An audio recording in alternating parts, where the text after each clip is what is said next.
This is a little clearer footage than the original. Santa Cruz, California. Yeah, Santa Cruz, California. Immediately scared off by the photographer. Yeah, I even see looks like the right foot lifted up in this. Yeah, now these are some clearer shots. We had some that were more from a distance, a little blurry. I think right now what you're seeing is equal focus between the foreground and the background. Maybe some of these trees in the foreground are a little clearer.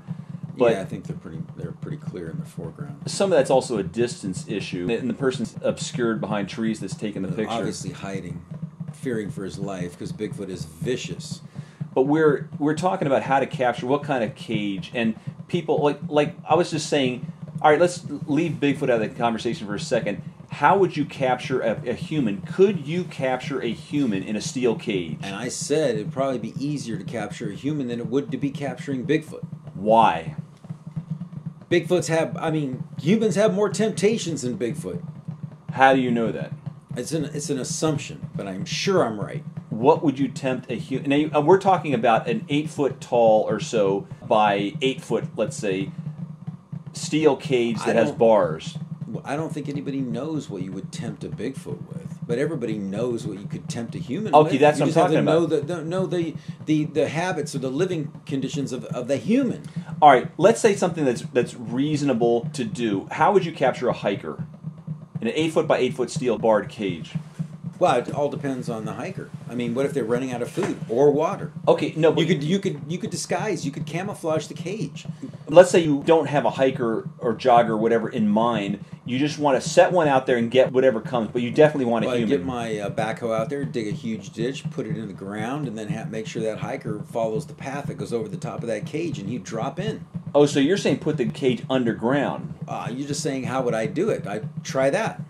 Okay, so we're still have an 8 by 8 foot steel cage, but you'd bury it so it would fall into it. So he'd fall into it, and bam, go shut on him. So you had previously said that humans are more enticed by things. You could trick them because they have more things they're interested in. Well, but if you're enticing someone that sees a steel cage, that might not be so easy.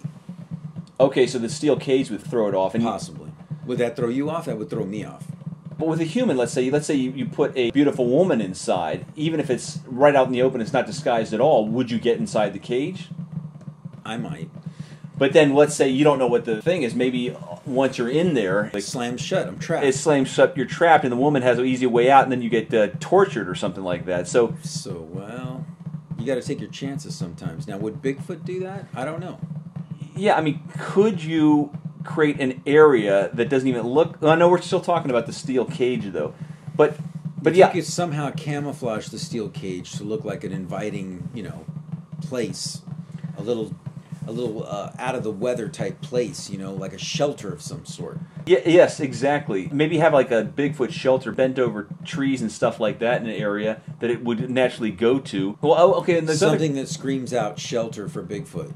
What about snares and things? What about snares where it steps into something and all of a sudden gets pulled up into a tree? I'm sure that's a possibility. Can you snare something like that? But something that strong might be able to just pull down the unless it's a super strong tree. I mean, unless you snared him and then you shot him with a tranquilizer dart. In our scenario, there's no guns around. There's no people around. Give up all these snares and cages. Just go with the tranquilizer dart. No, but we're still talking about cages because people said Bigfoot is too smart. I mean, it's just unfathomable to me that people think like this. It's about as stupid. Well, they're as on you the can side. I wouldn't say stupid. They're on the side of Bigfoot. But to say it's too smart to they believe in his intelligence, his or her intelligence. But it's not smarter than a human, and you can trap humans. Well, some people might say that he or she is because they're outsmarting him by not being captured just yet. But look at the type of people that are on $1 Million Bigfoot bounty that are looking for them that can't tell a deer skull. The caliber of tracker is just not up to the task. Until very recently, there hardly were any good photos out, and now that we have trackers on the job becomes a lot easier getting clear photos. Finding Bigfoot and $10 million bounty are not doing the job. They would only have one season if they found it. They've got to stretch it out.